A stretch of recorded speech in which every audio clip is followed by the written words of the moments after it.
이 아침 우리가 함께 나누실 하나님의 말씀은 민수기입니다. 구약 성경 민수기 23장 우리 18절에서 24절까지 말씀 함께 읽도록 하겠습니다. 구약 성경 민수기 23장 18절에서 24절까지 말씀, 제 성경책은 구약 236면쯤에 있습니다. 민수기 23장 18절에서 24절 찾으셨으면 저랑 우리 성도님들 한 절씩 돌아가면서 읽도록 하겠습니다. 제가 먼저 18절 읽겠습니다. 발람이 예언하여 이르기를 발락이여 일어나 들을지어다. 십볼의 아들이여 내게 자세히 들으라.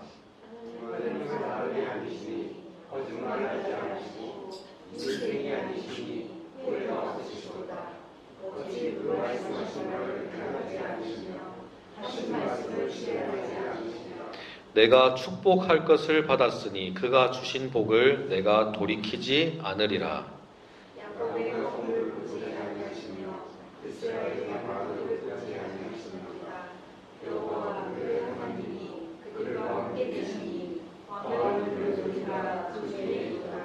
하나님이 그들을 애굽에서 인도하여 내셨으니 그의 힘이 들소와 같도다.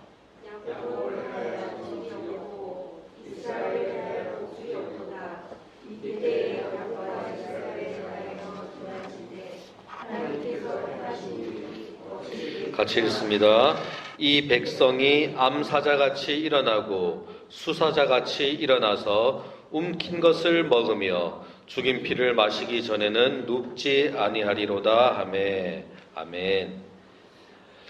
하나님은 사람이 아니시니 거짓말을 하지 않으시고 인생이 아니시니 후회가 없으시도다. 어찌 그 말씀하신 바를 행하지 않으시며 하신 말씀을 실행하지 않으시랴. 오늘 19절 말씀이었습니다.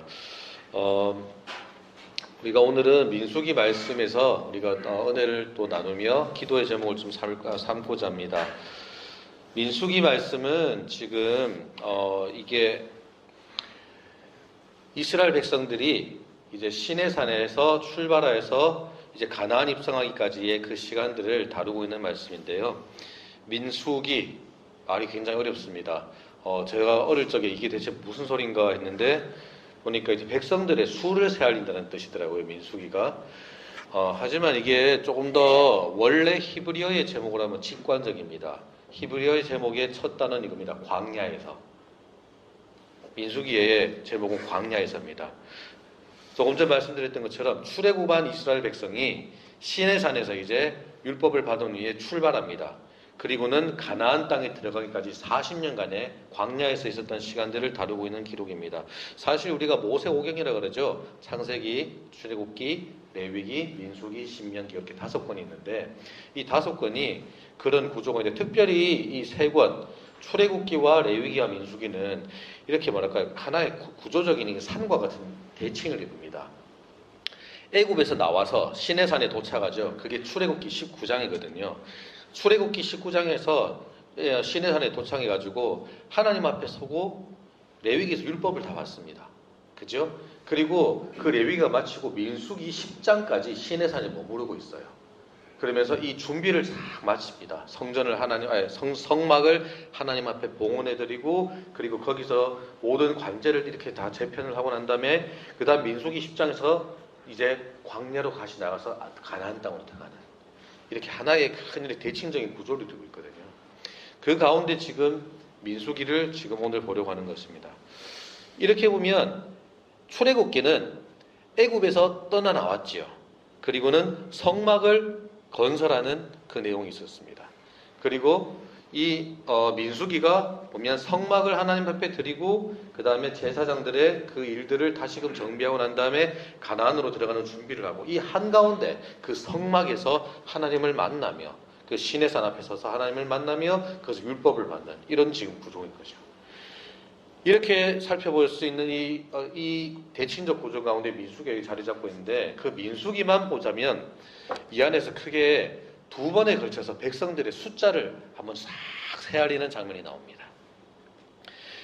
이게 뭘 하는 거냐면 가나안 땅으로 들어갈 때 그 족속들과 싸울 수 있는 장정들의 숫자를 조사하는 군사적인 목적이 있었습니다. 그리고 그 1장에서 한번 조사를 하고 26장에서 한번 조사를 하는데 그 사이에 어떤 사건이 있냐면 그 유명한 12정탐꾼 사건이 있습니다. 백성들이 먼저 일단 그 가나안 입구까지 가서 정탐꾼을 보내서 그 소식을 들었는데 거기서 백성들이 하나님을 신뢰하지 못하고 의지하지 못하고 이제 불순종하는 일이 있지요. 그리고는 다시금 광야를 헤매게 되는 것입니다. 이게 이 구조를 보면 이렇게 되는 겁니다.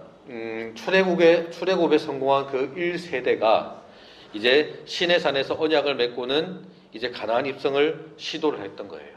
그런데 이 가데스에서 12정탐꾼 보냈던 그 사건을 통해서 하나님을 의지하지 못하고 눈에 보이는 그 가나안 백성들의 장대함을 두려워하고 거기서 하나님을 신뢰하지 못함으로 이제 그 1세대가 진멸을 당합니다.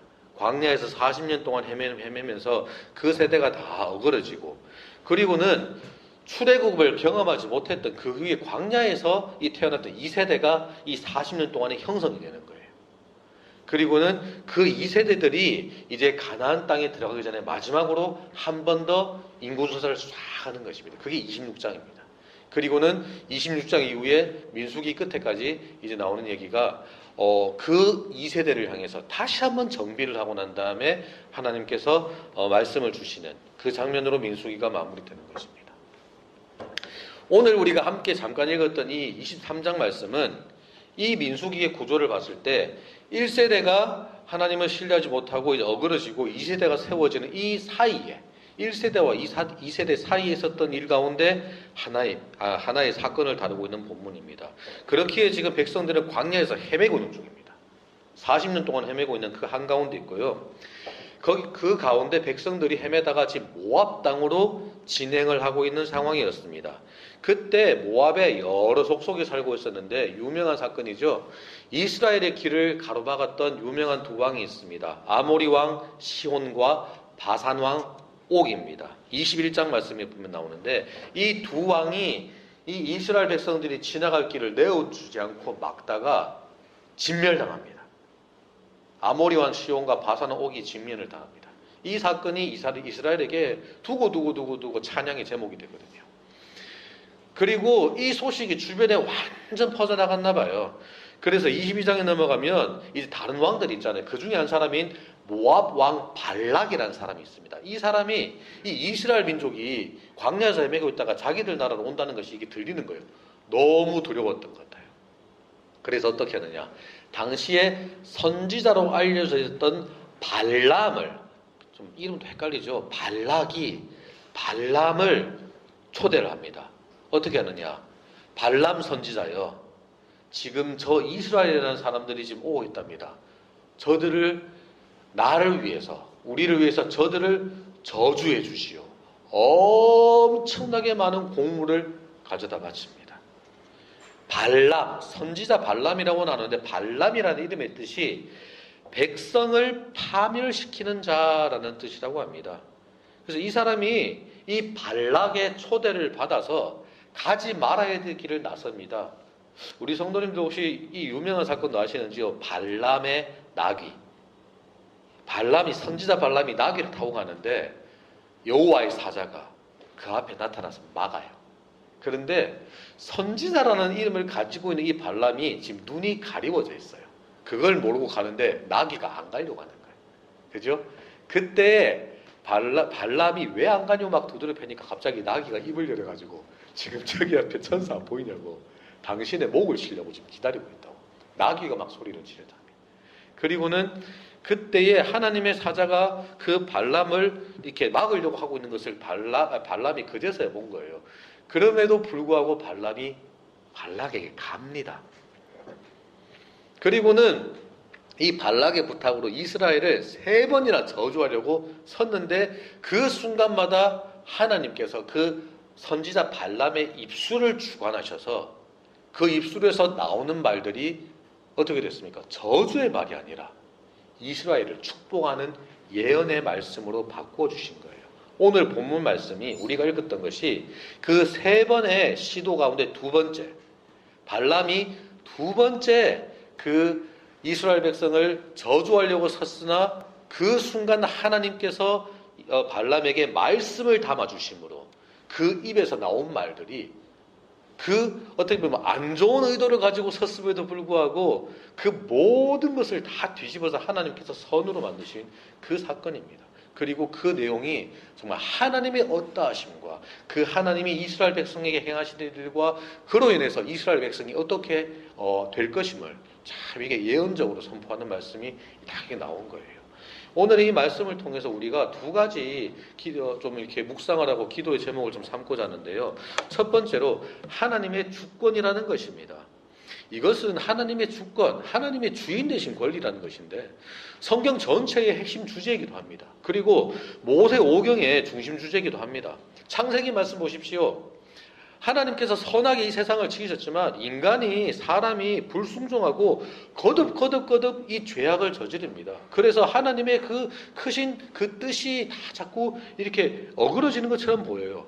근데 그럼에도 불구하고 하나님께서는 그 모든 것 가운데 하나님의 사람들을 백성을 구별하여서 불러내시고 그 사람들을 세워 나가십니다. 그리고는 그 몇 안 되는 사람들, 한 줌의 사람들을 통하여서 하나님의 구원의 역사를 조금씩 이루어 나가시는 것들이 창세기의 내용입니다. 출애굽기는 어떠합니까? 애굽, 바로의 회방이 있습니다. 그 생명을 위협하는 것이 있음에도 그럼에도 이스라엘 백성을 건져내십니다. 그죠? 그리고는 이 백성을 세워 나가시는 것입니다. 민수기 말씀도 마찬가지입니다. 백성들이 거듭해서 불순종합니다. 왜요? 죄인이거든요. 부족하거든요. 하나님의 뜻에 합당하지 못합니다. 아무리 세워도 발버둥쳐도 안 됩니다. 대적들이 계속해서 거듭해서 이민족 저민족 회방을 합니다. 그럼에도 불구하고 하나님께서 언약 백성으로 세우신 이 백성들을 계속해서 또다시 정결케 하시고 또다시 새롭게 하시고 주의 뜻을 이루는 백성으로 계속해서 준비시키는 것이 이게 민수기 내용입니다. 아무리 이 세상에 죄로 인한 어그러짐이 있더라도 아무리 죄에 이 사로잡힌 백성들의 마음일지라도 그 모든 것을 덮으시는 하나님의 주인 되신 권리가 훨씬 크십니다. 오늘 본문도 보십시오. 발람이 이 대적이 일어나서 이스라엘 백성을 저주하려고 합니다. 그런데 그렇게 할 수조차 없습니다. 그리고 원수가 일어나 치려고 해도 천만이 이렇게 둘러싸 치려고 할지라도 할 수조차 없습니다. 왜요? 만군의 여호와 하나님께서 이스라엘의 백성의 그 주인이신 왕이신 하나님으로 계시거든요. 그래서 오히려 하나님의 주권이 발람의 입술을 주장하셔서 백성들을 축복하게 만들어 버리시잖아요. 21절부터 이어진 말씀들을 쭉 보면 여호와께서 이스라엘의 하나님이 되시고도 스스로 마음을 먹으신 겁니다. 이거 여러분 이스라엘이 잘하고 못하고 문제가 아닙니다. 이스라엘이 순종을 하든 순종을 하지 않든 지금 그게 문제가 아니고 야곱의 허물이 있지만 보지도 않으시고 이스라엘의 반역도 보지 않으시고 그럼에도 불구하고 하나님이 그들의 하나님이 되시기 때문에 그들의 대적을 다 물리쳐 주시기로 이미 작정하신 거예요. 그 강하고 능하시니까 그 주님이 백성을 돌보시는 하나님이 되시는 거예요. 여러분 이게 성경 전체를 관통하는 가장 큰 주제 가운데 하나입니다. 우리의 인생을 관통하는 주제의 하나이기도 합니다. 하나님의 의로운 오른손이 우리 한 사람 한 사람의 삶을 생명을 붙들고 계신 것입니다. 베드로전서 5장 말씀에 보면 이런 말씀이 있습니다. 6절 7절입니다. 그러므로 하나님의 능하신 손 아래서 겸손하라. 때가 되면 너희를 높이시리라. 너희 염려를 다 주께 맡기라. 이는 그가 너희를 돌보심이라.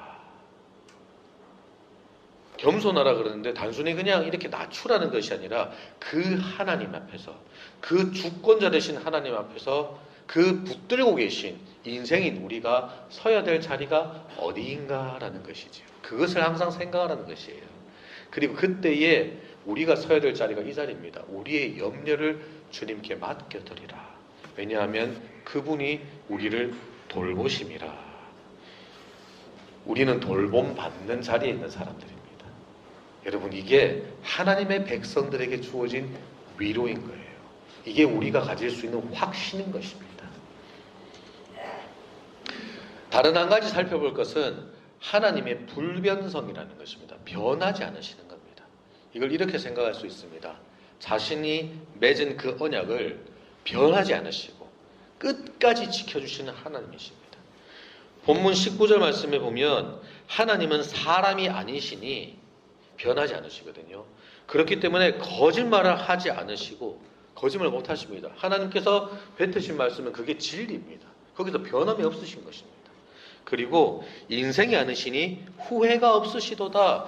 성경 말씀에 보면 하나님께서 뭐 후회하시는 이런 표현들이 있어요, 여러분. 근데 그거는 우리에게, 사람에게 우리가 알아먹을 수 있게 하나님이 어떠하심을 설명하기 위해서 이렇게 주신 말씀이지, 하나님 그분께서는 변함이 없으신 분이기 때문에, 인생이 아니시기 때문에 후회가 없으십니다. 그분이 뭐 돌아보고 아쉬워하시고 이런 거 없으십니다. 그 뜻은 변치 않습니다. 그리고 하나님께서 그 뜻을 가지셨을 때 그 뜻은 이루어집니다. 때가 되면. 다만 그 때가 우리 예전에 한번 설교 때, 말씀 때 나눴던 것처럼 그 영원의 시간, 영원 가운데 하나님이 계시기 때문에 우리랑 이게 개념이 다르시거든요. 우리한테는 이게 왜 안 이루어지지 않지만 하나님 안에서는 이미 다 이루어져 있는 것이거든요. 그게 다를 뿐입니다. 그렇기 때문에 그 말씀하신 바를 행하지 않으시며 하신 말씀을 실행하지 않으시겠느냐? 그것을 다 행하신다는 것입니다. 21절 말씀에서도 제가 조금 전에 읽었지만 야곱의 허물을 보지 아니하시며 이스라엘의 반역을 보지 아니하시는도다. 백성들이 불순종했다고 하나님의 뜻을 돌이키고, 그러니까 원래 이렇게 하기로 했는데 안 하고 이런 것 없습니다. 성경 말씀에 그런 표현이 있다고 제가 말씀드렸죠. 하지만 그 표현은 거듭 말씀드리지만 시간 안에 살고 있는 우리의 시각에서 볼 때 그렇게 표현되는 것입니다. 영원 가운데 계시는 하나님 안에서는 그것이 변하는 것이 아닙니다. 제가 이렇게 표현해 드렸어요. 하나님께는 영원한 현재만 있을 뿐이다. 그 모든 것을 지금 당장 눈앞에서 다 보고 계시는 하나님이기 때문에 그게 하나님께는 변하는 것이 되지 않는 것입니다.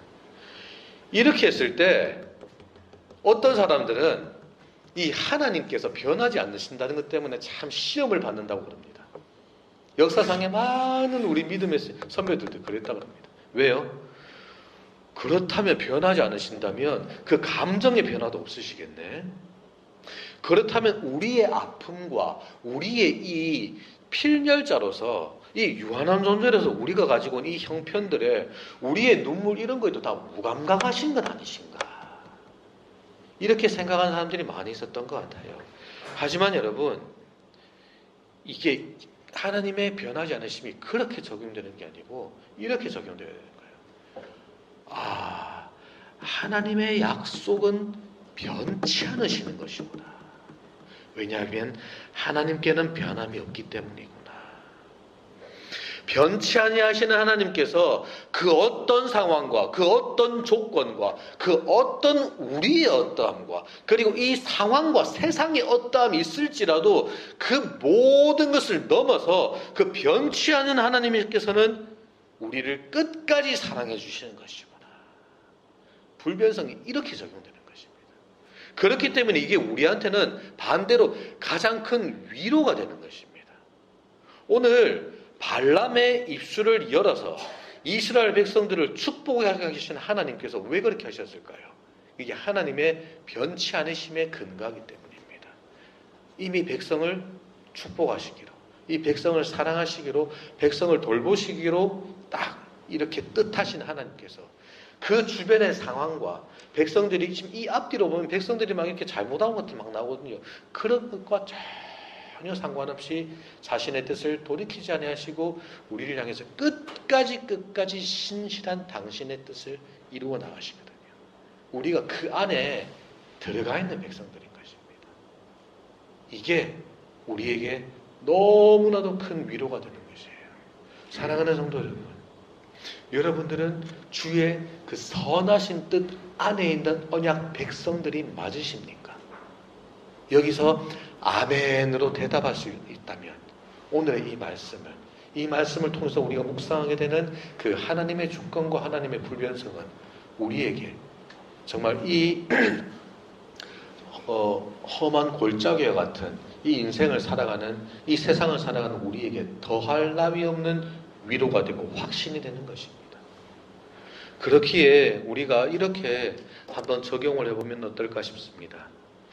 우리에게 주신 하나님의 약속은, 그 말씀은 무엇일까? 하나님께서는 이스라엘에게 약속하신 것을 끝까지 지키시고 이루시는 분이시잖아요. 그렇다면 나에게 주신, 우리에게 주신 하나님의 말씀은 무엇일까? 이 한 해 우리 교회 가운데 주신 하나님의 말씀은 대체 무엇일까? 우리의 어떠함을 넘어서서 그 하나님의 주권이, 그 권능이, 그 변치 않으심이 그 뜻을 이루어 나가실 것입니다. 자신의 언약에 변함없이 신실하신 하나님께서 그 일을 이루실 것입니다. 우리는 때로는 좀 주저앉을 수도 있고, 우리가 때로는 더 열심을 낼 때도 있고, 우리에게는 오르락 내리막이 이 시간 가운데 펼쳐지겠지만 그 영혼 가운데 계신, 그 변치하시는 그 언약에 신실하신 하나님께서는 끝까지 신실하게 변함없이 당신의 그 능력으로 정말 쉬지 않으시고 그 일을 이루시기까지 일하실 것입니다. 그분이 바로 우리의 하나님이십니다. 이게 우리에게 위로가 되는 것이에요. 그 말씀하신 바를 행하지 아니하시며 하신 말씀을 이루지 않으시랴. 그죠? 우리가 기도할 때마다 붙들 수 있는 제목이 됩니다. 하나님 끝까지 변치 않으시고 이루시는 하나님 아니십니까? 그 뜻을 내 삶 가운데, 우리의 삶 가운데, 우리의 교회 가운데 이루어 주옵소서. 우리가 기도할 때마다 붙들 수 있는 우리의 확신이 되는 것이에요. 그렇다면 또한 그 변치 않으시는 그 하나님의 그 사랑 앞에 우리는 그런 어떤 대답을 해드릴 수 있는 것일까요? 광야에서 이스라엘 백성들의 모습을 한번 생각해 보십시오. 왜 40년 동안이나 그렇게 헤매고 있었을까요? 왜 1세대와 2세대 사이 그 전환 과정에서 하나님께서 그 백성들에게 보고 싶었던 것은 대체 무엇이었을까요? 율법을 묵상할 때 우리가 잘 빠지게 되는 오해라고 제가 말씀드렸죠, 지난번에. 뭐냐? 내가 그것을 잘 지켜서 복을 받는 게 아니라니까요. 율법이 그런 개념이 아니라니까요. 그게 아니고 오늘도 변함없이 그 백성들에게 베풀어 주시는 사랑에 그 백성들이 언약 백성으로서 어떻게 반응하시는가를 보시면서 우리가 잘 쓰는 말이잖아요. 연단해 나가시는 과정인 거예요. 우리의 이 땅의 눈물 골짜기와 같은 이 인생길이 하나님께서 이 삶 가운데 무엇을 보기를 원하시는 것일까요? 예수님께서 이미 오셨잖아요. 십자가에 달리시고 피 다 쏟으시고 다시 사셔서 승천하셔서 다 이루셨잖아요. 그런데 왜 오늘날 우리에게 이 시간들이 주어져 있다는 것이죠. 이게 무슨 의미일까요? 내가 하나님 뜻에 더 잘 순종해서 복 더 많이 받고 하나님 뜻에 불순종하면 매 맞고 이런 개념이 아니고 하나님께서 이미 다 우리에게 베푸르신 이 은혜에 우리가 어떻게 이 언약 백성으로서 감사하면서 삶을 살아갈 수 있는 것인가, 이 훈련과 연단으로서 다듬어 나가시는, 빚어 나가시는 시간인 것입니다. 이게 개념이 완전 달라지잖아요. 하나님께서 변하지 않으시는 사랑을 우리한테 베풀어 주실 때 우리는 그렇다면 어떤 사랑으로 하나님 앞에 우리가 감사의 찬양을 올려드리는 하루하루의 삶을 살아갈 수 있는 것입니까? 우리도 신실해야 되거든요. 그 하나님 닮아 지음받은 백성이니까. 그런데 사람이니까 우리가 할 수 있는 신실함에는 한계가 있거든요. 거기서 또 넘어지고 쓰러지고 다시 그렇게 어떻게 하는 것입니까? 의지하는 것입니다. 그 의지함을 배워나가는 것입니다. 그게 하루하루의 삶이고 그거를 하나님께서 우리를 통해서 이루어 나가시는 것입니다. 언제까지요? 주님 앞에 다시 서는 그날까지.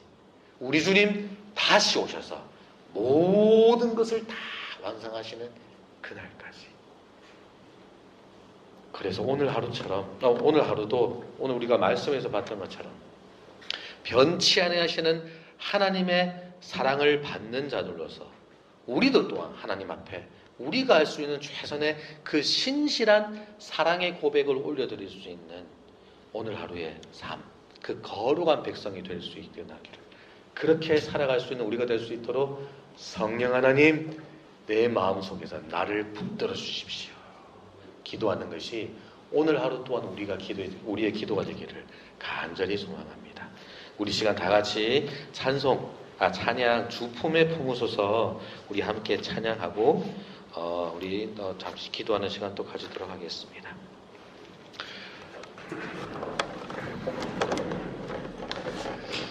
주품에 품으소서 능력의 팔로 덮으소서. 거친 파도 날 향해 와도 주와 함께 날아오르니 폭풍 가운데 나의 영혼 잠잠하게 주를 보리라. 함께 찬양하겠습니다. 주